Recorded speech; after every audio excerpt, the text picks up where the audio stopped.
Donald Trump is set to meet with Vladimir Putin in Alaska.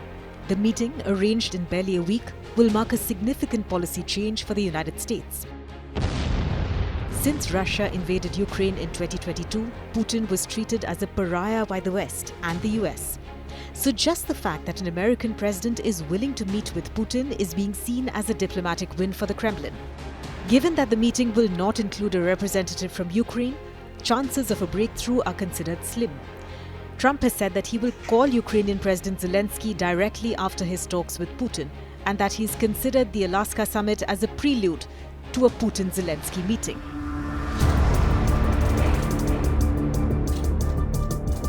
Trump will meet Putin at the Joint Base Elmendorf-Richardson in Anchorage, Alaska. The base was created in 2010 by merging Elmendorf Air Force Base with Army Fort Richardson.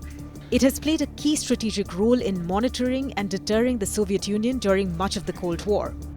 Throughout its long history, the base hosted a large number of aircraft and oversaw operations of a variety of early warning radar sites that were aimed at detecting Soviet military activity and any possible nuclear launches.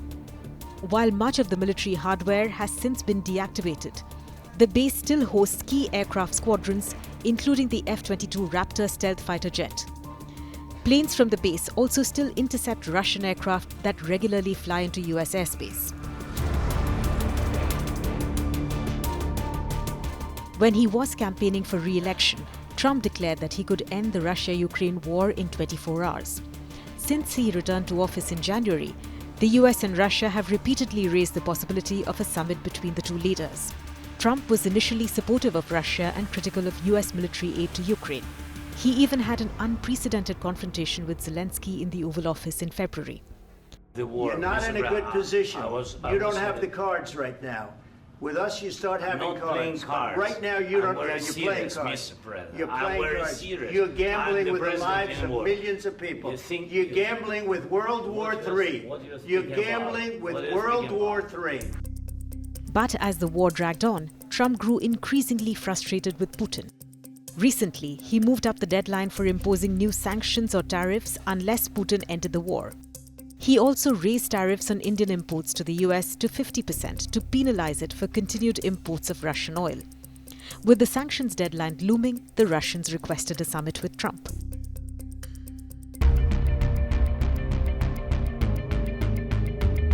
It is possible that Putin is using the summit as another stalling tactic, as well as a way to try and improve freight ties with Washington. He also might seek to discuss issues outside the framework of Ukraine, including economic deals or cooperation in the Arctic.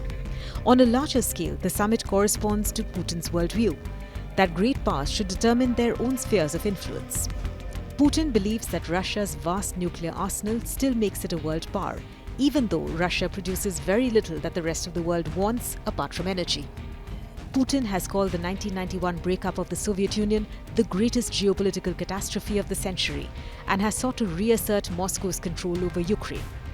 He could make maximalist demands, claiming eastern Ukraine as Russian, keeping Ukraine out of NATO, limiting the size of Ukraine's military.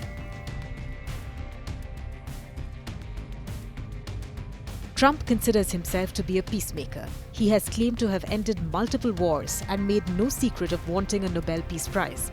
But peace between Russia and Ukraine continues to elude him. Before leaving for Alaska, Trump has given Putin an ultimatum.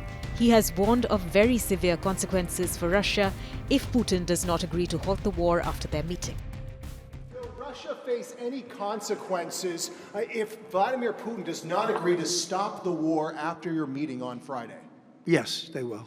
Yeah. What will the consequences there will be be? consequences. Sanctions, tariffs? There will be, I don't have to say, there will be very severe consequences. At the same time, the White House has tempered expectations and described the Alaska summit as a listening exercise for Trump that would give him a better idea of Putin's plans.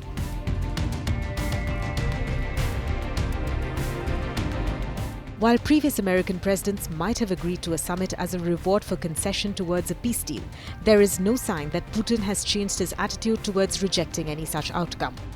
Continued energy sales have allowed Russia to endure the toughest of Western sanctions imposed thus far, and the country has minimal direct trade with the US.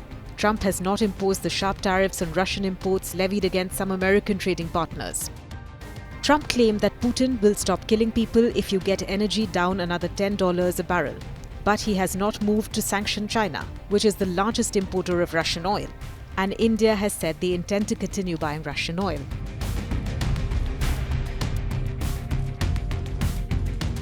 Zelensky has said that any peace deal that excludes Ukraine will be futile.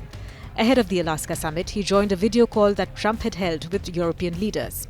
The 5 points agreed on in the phone call included keeping Ukraine at the table for follow-up meetings on the war and refusing to discuss peace terms, like swaps of land between Russia and Ukraine, before a ceasefire is in place.